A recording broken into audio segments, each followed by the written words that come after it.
Anong trip mo?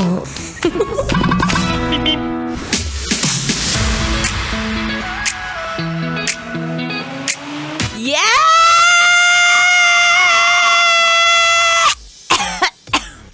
Kasi naman ba't ang taas masyado ng energy? Anyway, nagbabalik pa rin po ang inyong kadaldalan na dal-dalerang atleta DJ Maratoni.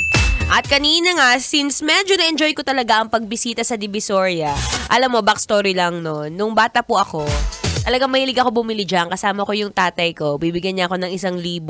Tapos yung 1,000, sabi mo, ang laki nun, ay B, sa mahal ng gastusin ngayon, yung 1,000 mo, 2 kumot na lang mabibili mo dyan. Tapos pag mga, pagkagaling ko sa eskwela, tapos sem break kami. Uy, hello nga pala sa mga nagse-sem break ngayon, sana all.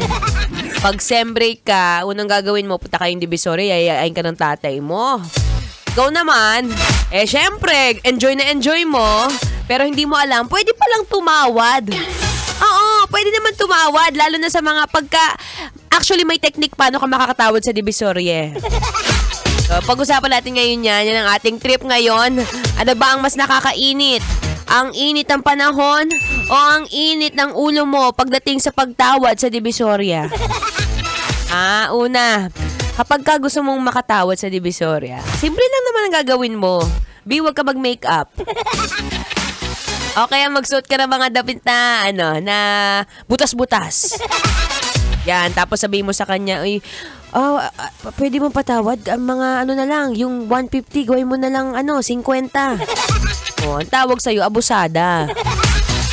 Ay, pero maraming ganon. Pagka naman kaya mong bayaran ng buo, bayaran mo na, B. Nagtatrabaho lang naman na maayos yung nagtindera.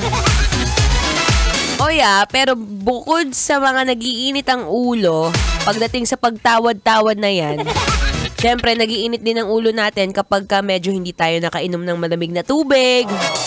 Yan ha. Isang munting paalala mula sa inyong daldalerang atleta sa mga grabe naman talaga mag-work ngayon. Alam ko naman na habagat season na since it's already June. Pero syempre, hindi pa rin natin maiiwasan sumakit ang ating ulo sa sobrang init ng panahon. Kaya ikaw, huwag mong kalimutan uminom ka ng malamig na tubig.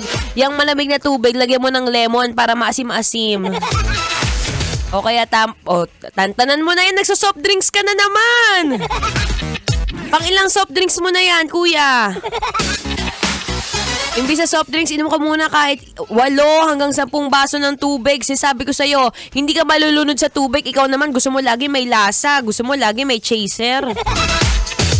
Ito pa. Tip number 2, para hindi masyadong mainit ang ulo sa Divisoria, magdala ka ng pamaypay. O kaya towel, yung malinis naman ha. Kahit good morning towel, pwede na yan. Iwas-iwasan mo na muna magdala ng mga bagay na hindi naman kailangan. Ito pa.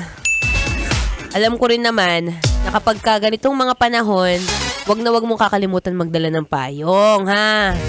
Magdala ka ng protection. Dapat anywhere, anytime, may dala kang protection.